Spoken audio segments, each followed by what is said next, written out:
Vlissingse proef met coffeeshops leidt tot minder straathandel. Een jaar geleden had je overal in alle hoekjes, stonden ze allemaal te dealen met elkaar en nu zie je het helemaal niet meer. En verder in deze uitzending. Grotere terrassen mogen blijven. En een huiskamer vol lammetjes.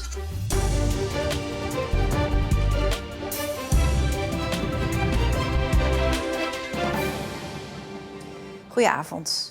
De proef waarbij mensen die niet in Nederland wonen ook welkom zijn in de Vlissingse coffeeshops lijkt een succes. Er wordt minder gedeeld op straat en er is minder overlast, zeggen omwonenden en de coffeeshophouders. In 2012 werd het zogeheten ingezetene criterium ingevoerd, waardoor buitenlanders niet meer welkom waren in coffeeshops in het zuiden van Nederland. Het was bedoeld om de toestroom van met name Belgische en Franse drugstoeristen te stoppen, maar het zorgde ook voor meer straathandel. Reden voor de gemeente Vlissingen om een proef te starten. Sinds augustus vorig jaar mag iedereen bij de coffeeshops naar binnen. Tot nu toe gaat het prima. Er is iets meer, zijn er Poolse mensen, Belgen, Duitsers, vooral in het weekend. Maar voor de rest is alles nog gewoon hetzelfde. Ook de buurt is te spreken over de proef. Veel minder overlast, je hebt veel minder handel op straat. Een jaar geleden had je overal in alle hoekjes, stonden ze allemaal te dealen met elkaar en nu zie je het helemaal niet meer. En het gaat heel rustig, het is goed gecontroleerd. Het is veel rustiger geworden. Ja. Ik zie minder straathandel. Ik zie ook minder hier mensen staan. Dus het wordt echt beter. Ja. Critici waren bang dat de proef tot drugstoerisme zou leiden. Maar omdat Vlissingen maar 2 coffeeshops heeft, verwacht de bedrijfsleider niet dat dit gebeurt. Je mag 5 gram per coffeeshop per klant per dag halen. Dus dat is 10 gram. Dus daar komen ze niet voor rijden. En vooral niet met de huidige benzineprijs. Toch zal pas deze zomer blijken of het echt niet veel drukker wordt. Door corona kwamen er het afgelopen jaar sowieso minder buitenlandse toeristen naar Vlissingen. Nou, dat is voor ons ook een groot vraagteken. Want inderdaad, eerst was corona. En nu is er ook iets meer dat mensen gaan komen en nu weten ze het ook. Ik verwacht wel dat het wel wat drukker gaat worden, maar ik denk dat de stormloop wel uitblijft. De gemeente Vlissingen komt binnenkort met de uitslag van een tussenmeting, waaruit moet blijken hoe de proef tot nu toe verloopt. Na de zomer besluit de gemeente of de proef een blijvertje wordt. Na een jaar gaan we evalueren en dan gaan we zien wat er gaat gebeuren. Daar weten wij helemaal niks van. En als het aan jou ligt? Dan gaan we zeker door. Het is fijn dat iedereen die hier in Vlissingen is, die gewoon binnen mag komen. Boven de 18 jaar uiteraard. De grotere coronaterrassen in de gemeente Schouwen-Duiveland mogen waarschijnlijk toch blijven staan. De horeca kreeg een paar weken geleden een brief op de mat dat de extra ruimte moet verdwijnen voor aanstaande vrijdag. Ondernemers tekenden protest aan en daar wordt waarschijnlijk naar geluisterd. De gekroonde suikerbiet in Zierikzee is blij dat het extra terras mag blijven. Vooral ouderen willen nog afstand houden. Mensen vinden de ruimte fijn. En zeker op 2 belevingsmomenten, zoals ik altijd noem, met lunch en diner, binnen of buiten, willen mensen die ruimte nog hebben. In andere Zeeuwse gemeenten was al besloten dat de coronaterrassen mogen blijven. De brief van de gemeente kwam dan ook als een verrassing. Zelfs Amsterdam, waar echt bijna niks kan en mag, want dat weet ik toevallig, want dat wil je eigenlijk helemaal niet ondernemen. Maar zelfs daar kan het. Ja, dat is echt wel heel bijzonder. Ja. De aanpassingen worden nu besproken door het dagelijks gemeentebestuur. En 1 deze dagen komt een definitief besluit. De start van de zomerdienstregeling van de Westerschelde-ferry is uitgesteld. En dus blijft de boot tussen Vlissingen en Breskens voorlopig 1 keer per uur varen. Voor onbepaalde tijd. Het was de bedoeling om morgen met die zomerdienstregeling te starten, omdat het toeristenseizoen begint. Maar het geplande onderhoud van een van de 2 veerboten duurt langer dan gedacht. Steeds meer fietsongelukken hebben ernstig letsel tot gevolg, blijkt uit onderzoek. En daarbij speelt de elektrische fiets steeds vaker een rol, ook bij jongeren. Dat de e-bikes populair zijn, merken ze ook hier bij de verhuur in Domburg. Wij hebben nu helemaal niks meer op het moment. Alles is bij ons weg. Een helm kan bij alle fietsongelukken ernstig hersenletsel voorkomen. Toch wordt die hier vaak alleen opgezet door de toeristen uit Duitsland, waar het dragen van een helm verplicht is. Die hebben zelf altijd ook al vaak een helm, dus Hoe zit dat met de Nederlanders en de Zeeuwen? Nou, die hebben het niet zo op helmen. Vooral in de zomer dan is dat veel te warm, zo'n helm, dus dat snap ik ook wel. Een helm alleen is niet genoeg. Beter voorbereid op de e-bike stappen is ook van belang. Misschien is het goed met het fiets een rijbewijs te doen, ja, maar dat is nog niet aangedacht. Een rijbewijs zit er hier voorlopig nog niet aan te komen, maar de Fietsersbond en de ANWB willen wel dat mensen beter voorgelicht op een e-bike stappen. Als jongetje van 7 werd Co Welleman lid van muziekvereniging EMM in Kortgene. 80 jaar later speelt hij nog steeds op zijn euphonium in het orkest. Alle reden voor zijn vereniging om hem in het zonnetje te zetten. Co Welleman werd verrast tijdens een concert in dorpshuis de Stadsweide in Kortgene. Het was het eerste concert sinds 2 jaar en dat zorgde voor veel publiek voor de jubilaris.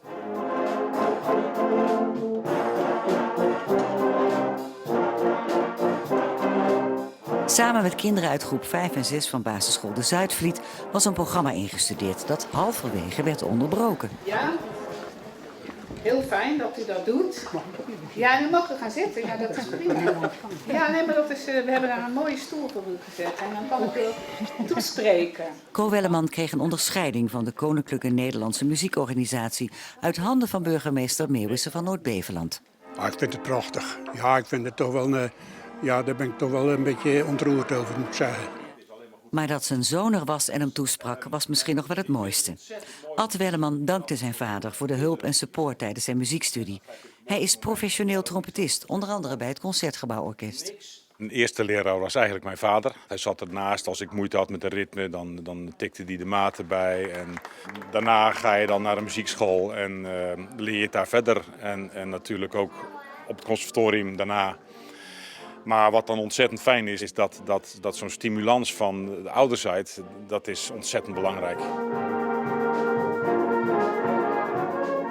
Ja, 80 jaar lid van de muziekvereniging, dat is natuurlijk een ongelofelijke prestatie. Ik ben ontzettend trots op hem en dat is een prestatie die mag er wezen. Dat is echt ongelooflijk. De jubilaris zelf blijft er vrij nuchter onder. Je moet adem blijven halen en de contributie betalen, en anders krijg je ruzie. 87 is Co Welleman nu. En als het kan, gaat hij nog even door. Nou, ik bekijk het per maand.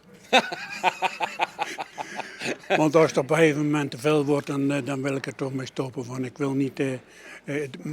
toevallig, toen ik hier binnenkwam, werd mijn instrument al gedragen door iemand die ook deze kant op moest. En dat doen ze allemaal met plezier, dat weet ik zeker. Er zijn dingen die ik niet meer kan. Marcheren of meelopen, dat gaat niet meer.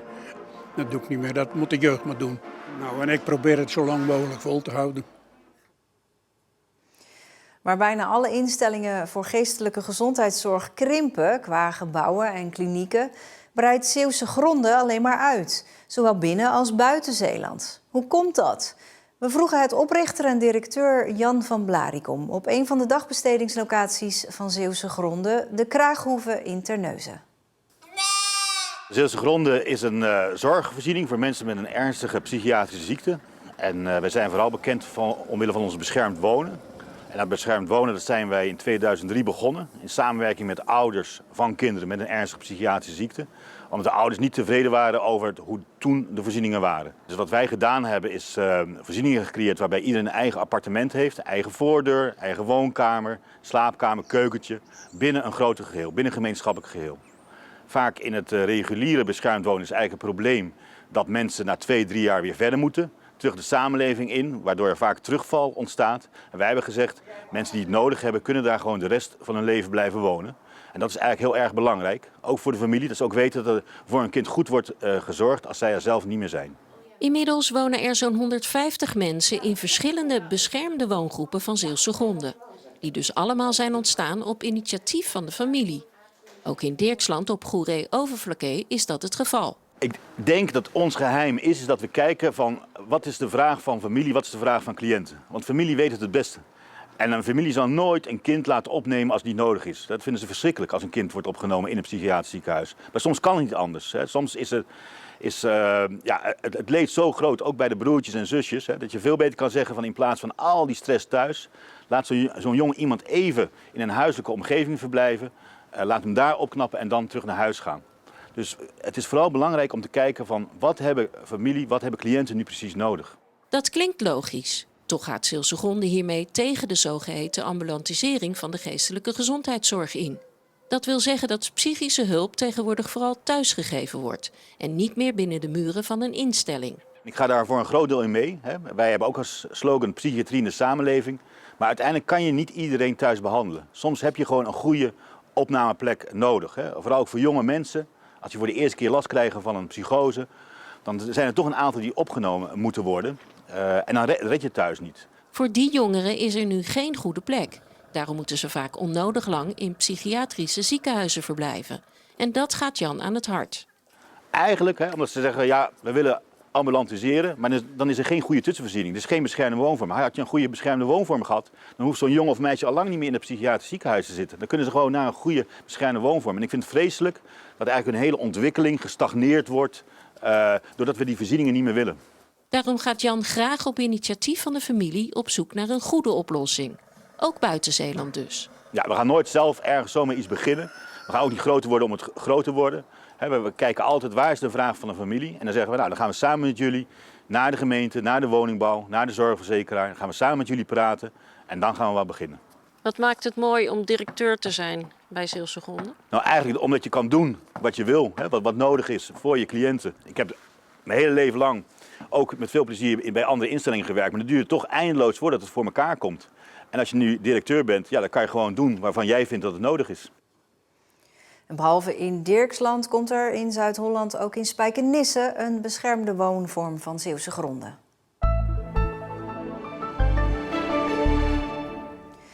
Ja, het was een fraaie dag met veel zon, wat hoge bewolking en de temperatuur kwam landinwaarts tot ruim 20 graden. Vanavond en vannacht kan er wat regen vallen. Ook morgenochtend kan nog een bui vallen hier en daar. 's Middags is het op de meeste plaatsen droog en komt er wat zon bij. En het wordt morgen wel weer minder warm. Dan op de valreep nog even iets heel schattigs. In Ouwerkerk bij de familie van Oeveren wonen momenteel lammetjes in de woonkamer. Er werden een paar vierlingen geboren en dat is vaak te veel voor een moederschaap. Die kan er eigenlijk maar 2 melk geven.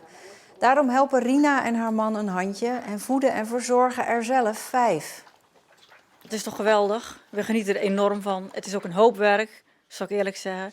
En het is ook soms een beetje smerig, want ze plassen natuurlijk gewoon. We hebben ook wel eens jaren gehad, dat deden we een lammetje een luier om. Maar ja, dat is ook, krijg je weer een beetje bacteriebroei, dus is eigenlijk ook niks. Dus we dweilen gewoon een keer extra. Maar het plezier dat je ervan hebt is zo leuk. Ook hond Timmy waakt over de beestjes. Ja, hij voelt zich echt lammetjespapa. Ja, dat is heel leuk. Ja, hij speelt ermee, hij likt ze af. Het zijn echt zijn speeltjes of zijn kinderen, ik weet het niet. Maar hij vindt ze gewoon fantastisch. Ja, en als je door je oogharen kijkt, dan kan zo'n witte herder best door als schaap. Dit was Zeeland Nu. Een fijne avond.